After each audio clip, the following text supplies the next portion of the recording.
আমাদের আজকের আলোচনার বিষয়ে পলাশির যুদ্ধ। মানে এই যুদ্ধের কথা তো আমরা সবাই জানি, বিশ্বাসঘাতকতার কথাও জানি, কিন্তু আমাদের হাতে থাকা সূত্রগুলো বলছে যে এটা শুধু এক বা দুই জনের বিশ্বাসঘাতকতার গল্প নয়, এর পেছনে আরও অনেক কিছু ছিল। আর সবচেয়ে বড় প্রশ্নটা হলো, প্রায় 50,000 সৈন্যের একটা বাহিনী কিভাবে মাত্র 3,000 সৈন্যের কাছে হেরে গেল। আমরা শুধু যুদ্ধের ঘটনা প্রবাহই দেখব না, বরং এর পেছনে ষড়যন্ত্রের জালটা খুলব আর দেখব এই ঘটনার সাথে জড়িত মূল চরিত্রদের ভাগ্যে শেষ পর্যন্ত কি ঘটেছিল। আমাদের আজকের লক্ষ্য হলো এটা বোঝা যে এত কম হতাহতের একটা যুদ্ধ, যেটাকে তো অনেকে যুদ্ধ বলতেই রাজি নন, কিভাবে প্রায় 190 বছরের জন্য একটা গোটা অঞ্চলের ইতিহাসকে পুরোপুরি বদলে দিতে পারে। তাহলে চলুন এই বিশ্বাসঘাতকতা আর ক্ষমতার লোভের গল্পটা ঠিক কোথা থেকে শুরু হয়েছিল সেটা একটু তলিয়ে দেখা যাক। মানে একেবারে শুরু থেকে, নবাবের দরবার থেকে। সালটা 1756। মাত্র 22 বছর বয়সে বাংলার মসনদে বসলেন নবাব সিরাজউদ্দৌলা। সিংহাসনে বসেই তিনি দেখলেন চারদিকে শুধু শত্রু। শত্রুতার শুরুটা হয়েছিল পরিবার থেকে। সিরাজের সিংহাসন আরোহণ তার অনেক নিকটাত্মীয়কেই অসন্তুষ্ট করে, কারণ তারা নিজেরাও মসনদের দাবিদার ছিল। এই ষড়যন্ত্রের একেবারে কেন্দ্রে ছিলেন তার খালা ঘসেটি বেগম। তিনি নিঃসন্তান ছিলেন এবং সিরাজের ছোট ভাইকে দত্তক নিয়েছিলেন। তার স্বপ্ন ছিল পালকপুত্রকে সিংহাসনে বসানো। কিন্তু সিরাজের সেই ছোট ভাই তো অল্প বয়সেই মারা যান। তারপর তার লক্ষ্য হলেন আরেক আত্মীয়, পূর্ণিয়ার নবাব শৌকত জং। ঘসেটি বেগম তাকে সমর্থন করতে শুরু করেন। তিনি সিরাজের বিরুদ্ধে যুদ্ধ করার জন্য শৌকত জংকে রীতিমতো চিঠি লিখে আমন্ত্রণও জানিয়েছিলেন। তার মানে পারিবারিক দ্বন্দ্বটা তখন একেবারে প্রকাশ্যে চলে এসেছিল। হ্যাঁ। তাহলে নবাবকে একদিকে পারিবারিক শত্রু সামলাতে হচ্ছিল, অন্যদিকে দরবারের প্রভাবশালী মহলও কি তার বিরুদ্ধে ছিল? মির্জাফরের মতো চরিত্র তো তখনই ছিলেন। ঠিক এখানেই ষড়যন্ত্রের জালটা আরও বড় হতে শুরু করে। এর অন্যতম প্রধান চরিত্র ছিলেন মির্জাফর আলী খান। তিনি নবাব আলীবর্দী খানের বৈমাত্রীয় বোনকে বিয়ে করার সুবাদে সিরাজের আত্মীয় এবং নবাবের প্রধান সেনাপতি ছিলেন। সিরাজ যখন ঘসেটি বেগমকে নিয়ন্ত্রণে এনে তার সম্পদ বাজেয়াপ্ত করেন এবং মির্জাফরকে সাময়িকভাবে সেনাপতির পদ থেকে সরিয়ে নিজের বিশ্বস্ত সেনাপতি মীর মদনকে দায়িত্ব দেন, তখন মির্জাফরের অসন্তোষ চরমে পৌঁছায়। বণিকার অভিজাত শ্রেণী, জগৎ শেঠ, রায় দুর্লভ, উমি চাঁদদের মতো নামগুলো তো এই ষড়যন্ত্রের সঙ্গে ওতপ্রোতভাবে জড়িত। জগৎ শেঠের পরিবারকে তখন বিশ্বের ব্যাংকার বলা হতো। তাদের সমর্থন ছাড়া নবাবের পক্ষে অর্থব্যবস্থা চালানোই প্রায় অসম্ভব ছিল। এই অর্থনৈতিক শক্তিটাই কি তাদের এতটা প্রভাবশালী করে তুলেছিল? ঠিক এই পয়েন্টটাই আসল। এটা শুধু রাজনৈতিক ষড়যন্ত্র ছিল না, এটা ছিল একটা অর্থনৈতিক অভ্যুত্থানও। জগৎ শেঠের মতো ধনিক বণিক, রায়দুর্লভের মতো প্রভাবশালী কর্মকর্তারা সিরাজকে ক্ষমতাচ্যুত করার জন্য একজোট হয়েছিলেন। কিন্তু এখানে একটা অদ্ভুত প্যারাডক্স আছে, তাই না? নবাব আলীবর্দী খানের যে উদারনীতিটা একসময় রাজ্যের শক্তি ছিল, সেটাই হয়তো তার নাতির পতনের কারণ হয়ে দাঁড়াল। বিষয়টা একটু বুঝিয়ে বলবেন? আলীবর্দী খান তো হিন্দুদের খুব উচ্চ পদে নিয়োগ দিতেন। এর ফলে সামরিক ও বেসামরিক উভয় ক্ষেত্রেই একটি অত্যন্ত প্রভাবশালী হিন্দু গোষ্ঠী তৈরি হয়। হ্যাঁ, তার সময় এটা রাজ্যের জন্য খুব ভালো কাজ করেছিল। কিন্তু সিরাজের সময়ে এসে এই গোষ্ঠী ভাবতে শুরু করে যে নবাব বদলালে তাদের ব্যবসায়িক এবং রাজনৈতিক স্বার্থ আরও ভালোভাবে রক্ষা হবে। অর্থাৎ যে শক্তি আলীবর্দী তৈরি করেছিলেন, সেই শক্তি তার নাতির বিরুদ্ধে চলে গেল। একদম। তার মানে নবাবের দরবার তখন অভ্যন্তরীণ ষড়যন্ত্রে জর্জরিত। এই সুযোগটাই ইংরেজরা নিয়েছিল। তারা তো কেবল ব্যবসা করতে এসেছিল। হ্যাঁ, এই বিভক্ত দরবারই ইংরেজদের জন্য দরজা খুলে দেয়। নবাব সিরাজউদ্দৌলা এবং ইস্ট ইন্ডিয়া কোম্পানির মধ্যে উত্তেজনা বাড়ার তো বেশ কিছু কারণ ছিল, তাই না? অবশ্যই। যেমন ধরুন, ইংরেজরা নবাবের অনুমতি ছাড়াই কলকাতায় দুর্গ নির্মাণ করছিল, নতুন নবাবকে প্রথমত কোনো উপহার না পাঠিয়ে একরকম অপমান করেছিল, আর তাদের বাণিজ্যিক ছাড়পত্র বা দস্তকের ব্যাপক অপব্যবহার করছিল। এই দস্তক বিষয়টা কি ছিল যা নিয়ে এত সমস্যা তৈরি হয়েছিল? এই দস্তক ছিল আসলে কোম্পানির জন্য একটা সোনার হাঁস বলতে পারেন। সোনার হাঁস? হ্যাঁ, এটা ছিল শুল্কমুক্ত বাণিজ্যের পারমিট, যা মুঘল সম্রাটের কাছ থেকে পাওয়া। এটা শুধুমাত্র কোম্পানির পণ্যের জন্য প্রযোজ্য ছিল, কিন্তু কোম্পানির কর্মচারীরা তারা নিজেদের ব্যক্তিগত ব্যবসার জন্য এর যথেচ্ছ ব্যবহার শুরু করে। ফলে নবাব বিপুল পরিমাণ রাজস্ব হারাচ্ছিলেন। এটা ছিল রাজ্যের অর্থনীতিতে সরাসরি একটা আঘাত। এই কারণেই তো সিরাজ কলকাতা আক্রমণ করেন এবং ফোর্ট উইলিয়াম দুর্গ দখল করে নেন। কিন্তু সেই জয় তো বেশিদিন টিকল না, কারণ এখানেও সেই একই রোগ, বিশ্বাসঘাতকতা। সিরাজ যখন কলকাতা জয় করে ফিরে যান, তখন শহরের দায়িত্বে রেখে গিয়েছিলেন মানিক চাঁদকে। কিন্তু এই মানিক চাঁদ নবাবকে অন্ধকারে রেখে গোপনে ইংরেজদের সাহায্য করেন। রবার্ট ক্লাইভ যখন সৈন্য নিয়ে আসেন, মানিক চাঁদের বিশ্বাসঘাতকতার ফলেই তিনি খুব সহজে কলকাতা, বজবজ এবং হুগলি পুনরুদ্ধার করে ফেলেন। অবিশ্বাস্য! বলা হয়, মানিক চাঁদ যদি বিশ্বাসঘাতকতা না করতেন, তাহলে ক্লাইভের আত্মসমর্পণ করা ছাড়া আর কোনো পথ খোলা ছিল না। তার মানে ক্লাইভের সামরিক শক্তির চেয়েও বড় অস্ত্র ছিল এই অভ্যন্তরীণ বিশ্বাসঘাতকতা। আর কলকাতা পুনরুদ্ধারের পরই তো নবাব একটা চুক্তিতে আসতে বাধ্য হয়েছিলেন, যা আসলে ক্লাইভের জন্য আরও বড় খেলার দরজা খুলে দিয়েছিল, তাই না? একদম। সেই চুক্তিটাই হলো আলীনগরের চুক্তি। এর শর্তগুলো ছিল সিরাজের জন্য চরম অবমাননাকর।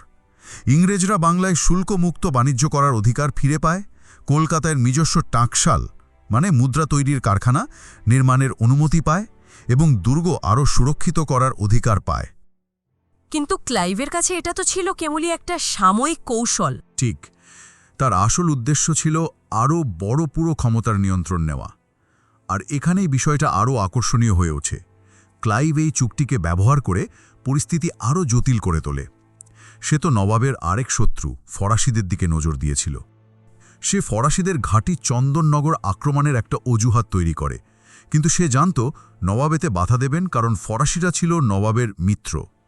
তাই সে একটা বহুস্তরীয় খেলা শুরু করে। একদিকে সে নবাবের সেনাপতি নন্দকুমার এবং গোয়েন্দা প্রধানকে ঘুষ দিয়ে হাত করে নেয়, যাতে তারা ফরাসিদের সাহায্য না করে। ঠিক তাই।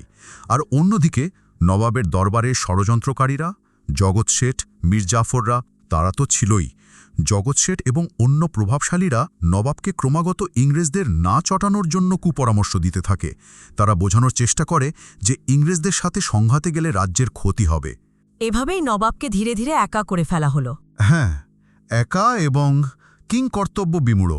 অবশেষে 23 এপ্রিল 1757 ফোর্ট উইলিয়াম কাউন্সিল আনুষ্ঠানিকভাবে নবাবকে ক্ষমতাচ্যুত করার প্রস্তাব গ্রহণ করে।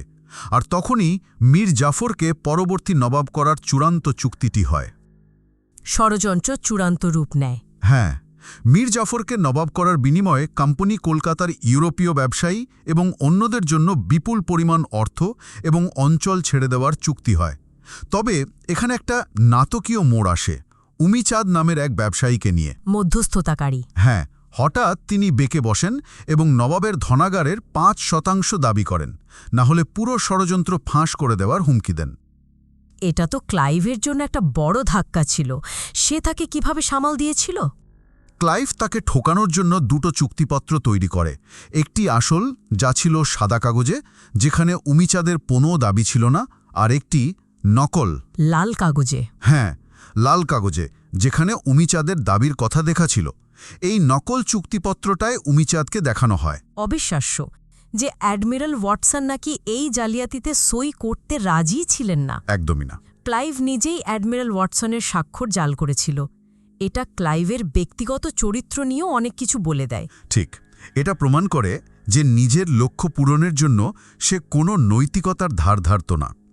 যাই হোক, সব আয়োজন সম্পন্ন। অবশেষে 23 জুন 1757 দুই বাহিনী পলাশীর প্রান্তরে মুখোমুখি। নবাবের পক্ষে প্রায় 50,000 সৈন্য আর ক্লাইভের মাত্র 3,000। কাগজে কলমে এটা তো নবাবের জন্য একটা সহজ জয় হওয়ার কথা ছিল। হ্যাঁ, যে কেউ সংখ্যা দেখলেই বলবে নবাবের জেতাটা শুধু সময়ের অপেক্ষা। কিন্তু সেদিন যা ঘটেছিল তাকে তো অনেকেই যুদ্ধ না বলে প্রহসন বলতে চান। বা পূর্ব পরিকল্পিত নাটক। একদমই। একে প্রহসন বলার যথেষ্ট কারণ আছে। সকাল ৮টায় যুদ্ধ শুরু হয়। শুরুতে কিন্তু নবাবের বিশ্বস্ত সেনাপতি মীর মদন ও মোহনলালের নেতৃত্বে নবাবের সেনারা বীরত্বের সাথেই যুদ্ধ করে এবং ইংরেজদের পিছু হটিয়ে একটি আমবাগানে আশ্রয় নিতে বাধ্য করে। হঠাৎ মুষলধারে বৃষ্টি, এর ফলে নবাবের বাহিনীর গোলাবারুদ ভিজে অকেজো হয়ে যায়, আর অন্যদিকে ইংরেজরা তাদের গোলাবারুদ ত্রিপল দিয়ে সুরক্ষিত রেখেছিল। আর দ্বিতীয় এবং সবচেয়ে বড় আঘাতটা আসে দুপুর নাগাদ, যখন একটি গোলার আঘাতে বিশ্বাস্ত সেনাপতি মীর মদন নিহত হন। এই ঘটনায় নবাব মানসিকভাবে ভেঙে পড়েছিলেন। আর তখনই তিনি তার সবচেয়ে বড় ভুলটা করে বসেন। একদম, তিনি আতঙ্কিত হয়ে পড়েন এবং মীর জাফরের পরামর্শ চান।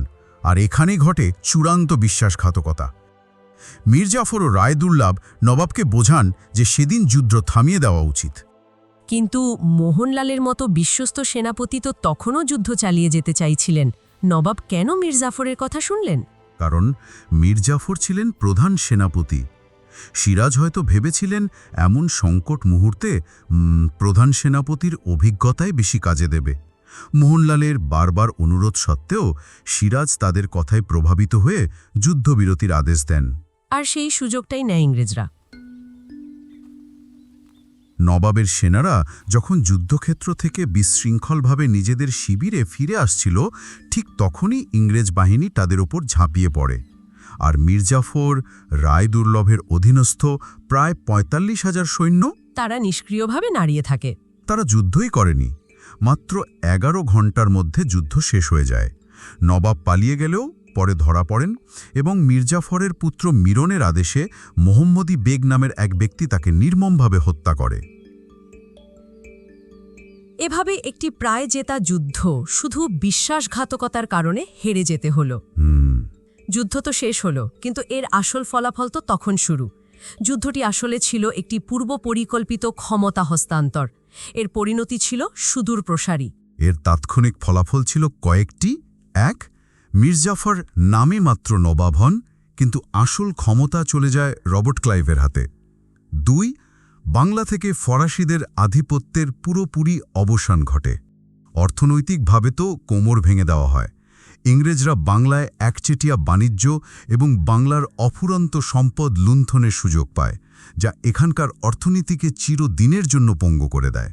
আর সবচেয়ে বড় পরিণতি হল এই একটি জয় সমগ্র উপমহাদেশে ব্রিটিশ শাসন প্রতিষ্ঠার পথ খুলে দেয়। বাংলার স্বাধীনতার সূর্য প্রায় ১৯০ বছরের জন্য অস্তমিত হয়। যারা এই বিশ্বাসঘাতকতা করেছিল তাদের ভাগ্যে কি ঘটেছিল? এটাই সবচেয়ে শিক্ষণীয় অংশ। যারা ক্ষমতার লোভে এই ষড়যন্ত্র করেছিল তাদের কেউ কি সেই ক্ষমতা ভোগ করতে পেরেছিল? একদমই না, বরং তাদের প্রত্যেকের শেষটা হয়েছে ভয়াবহ। ইতিহাস কাউকে ক্ষমা করেনি। ষড়যন্ত্রকারীদের পরিণতি ছিল করুণ। যেমন ধরুন মীর জাফর, তিনি নামে নবাব হয়েছিলেন ঠিকই, কিন্তু ছিলেন ক্ষমতাহীন এক বুতুল। ইংরেজদের সব দাবি মেটাতে গিয়ে রাজকোষ শূন্য করে ফেলেন। শেষে কুষ্ঠরোগে আক্রান্ত হয়ে অত্যন্ত যন্ত্রণাদায়ক মৃত্যুবরণ করেন। আর তার পুত্র মিরন, যে সিরাজকে হত্যার আদেশ দিয়েছিল, মিরনের মৃত্যুও ছিল নাটকীয়। বলা হয় এক অভিযানের সময় তাঁবুর মধ্যে বজ্রাঘাতে সে নিহত হয়েছিল। প্রকৃতিই যেন প্রতিশোধ নিয়েছিল। আর সিরাজের খালা ঘসেটি বেগম, যিনি এই ষড়যন্ত্রের অন্যতম হোতা ছিলেন, তার পরিণতিও খুব করুণ। মীর জাফরের ছেলে মিরনের আদেশেই তাকে বুড়িগঙ্গা নদীতে নৌকা ডুবিয়ে হত্যা করা হয়। যে নারী সিংহাসন নিয়ন্ত্রণের স্বপ্ন দেখতেন, তার সলিল সমাধি হল নদীর গভীরে। জগৎ শেঠ বা রায়দুর্লভের মতো ব্যক্তিদের কি হল? বিশ্বের ব্যাংকার বলা হতো যাকে, তার শেষটা কেমন ছিল?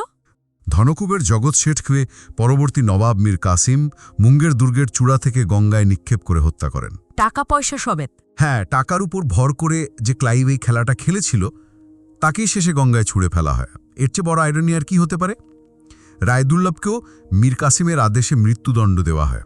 আর যে মোহাম্মদী বেগ নিজের হাতে সিরাজকে হত্যা করেছিল, সে উন্মাদ হয়ে যায় এবং খুব করুণভাবে মৃত্যুবরণ করে। উমিচাঁদের গল্পটা তো বাকি রয়ে গেল, যাকে ক্লাইভ সেই বিখ্যাত নকল চুক্তি দিয়ে ঠকিয়েছিল।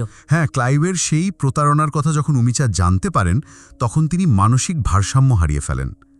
যে বিপুল সম্পদের লোভে তিনি এত বড় বিশ্বাসঘাতকতা করেছিলেন, তার কিছুই তিনি পাননি। জীবনের শেষ দিনগুলো তিনি পথের ভিখারি হিসেবে কাটান। আর এই পুরো নাটকের মূল পরিচালক রবার্ট ক্লাইভ, তার কি হলো? সেই হয়তো সবচেয়ে বড় উদাহরণ। পলাশী জয়ের পর তাকে লর্ড উপাধি দেওয়া হয়। সে বিপুল সম্পদ নিয়ে ব্রিটেনে ফিরে যায়, কিন্তু সেখানে তার বিরুদ্ধে দুর্নীতির অভিযোগ ওঠে। ব্রিটিশ পার্লামেন্টে তার বিচার শুরু হয়। এই অপমান আর অসম্মান তিনি নিতে পারেননি। একদম। জীবনের শেষ দিকে তিনি আফিমে আসক্ত হয়ে পড়েন এবং অবশেষে মাত্র ৪৯ বছর বয়সে নিজের কাছে থাকা একটি ছুরি দিয়ে আত্মহত্যা করেন। যে মানুষটি ব্রিটেনের জন্য একটি সাম্রাজ্য জয় করেছিল, সে নিজের ভেতরের যুদ্ধটা জিততে পারল না। এটি সত্যি একটি বিস্ময়কর ইতিহাস। অভ্যন্তরীণ বিভেদ, ব্যক্তিগত লোভ এবং এক ধূর্ত বহিরাগত শক্তির চতুরতার এক মিশ্রণ, যা কেবল বাংলার নয়, পুরো বিশ্বের ইতিহাসকেই বদলে দিয়েছে। ঠিক। এটি আসলে কোনো সামরিক বিজয় ছিল না, ছিল ষড়যন্ত্রের এক নিখুঁত বাস্তবায়ন। এর থেকে মূল শিক্ষাটি হল, পলাশীর ঘটনা আমাদের দেখায় যে একটি শক্তিশালী এবং সম্পদশালী রাষ্ট্র ভেতর থেকে কতটা দুর্বল হতে পারে। ইংরেজরা সম্মুখ সমরে বাংলাকে জয় করেনি, বরং তাদের আমন্ত্রণ জানিয়েছিল সেই সব গোষ্ঠী যারা নিজেদের ক্ষুদ্র স্বার্থে ইংরেজদের ব্যবহার করতে চেয়েছিল। কিন্তু পরিশেষে তারা নিজেরাই ধ্বংস হয়ে যায়। হ্যাঁ, আর তাদের সাথে ধ্বংস হয় পুরো দেশের ভবিষ্যৎ। ষড়যন্ত্রের অংশ হিসেবে মীর জাফর এবং অন্যদের বিপুল পরিমাণ অর্থের প্রতিশ্রুতি দেওয়া হয়েছিল, কিন্তু ইস্ট ইন্ডিয়া কোম্পানির যাত্রা শুরু হয়েছিল মাত্র ৩০,০০০ পাউন্ডের সামান্য মূলধন নিয়ে।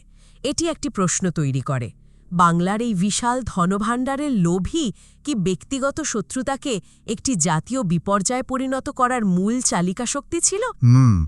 খুব গুরুত্বপূর্ণ প্রশ্ন। এই সব চরিত্ররা, মীর জাফর, জগৎ শেঠ, ক্লাইভ, সবাই তো অকল্পনীয় সম্পদের পেছনে ছুটছিল, কিন্তু দিন শেষে তাদের বিশ্বাসঘাতকতার মূল্য কিন্তু সোনা বা রূপা দিয়ে শোধ হয়নি, শোধ হয়েছিল তাদের নিজেদের জীবন দিয়ে। প্রশ্নটা হল, বিশ্বাসঘাতকতার আসল মূল্য আসলে কি, এবং শেষ পর্যন্ত সেই মূল্যটা কাকে শোধ করতে হয়? এই ইতিহাস আমাদের একটা বড় প্রশ্নের সামনে দাঁড় করিয়ে দেয়। ষড়যন্ত্রকারীরা ভেবেছিল তারা একজন অপছন্দের নবাবকে সরিয়ে নিজেদের পছন্দের কাউকে সিংহাসনে বসাচ্ছে। তারা ভেবেছিল তারা ইংরেজদের ব্যবহার করছে, কিন্তু দিনের শেষে কে কাকে ব্যবহার করেছিল? তারা কি আদৌ বুঝতে পেরেছিল যে তারা শুধু একজন শাসককে বদলাচ্ছে না, বরং বাংলার স্বাধীনতার সূর্যকে প্রায় ২০০ বছরের জন্য অস্তমিত করে দিচ্ছে? এই প্রশ্নটা হতো আমাদের ভাবনার খোরাক যোগাবে।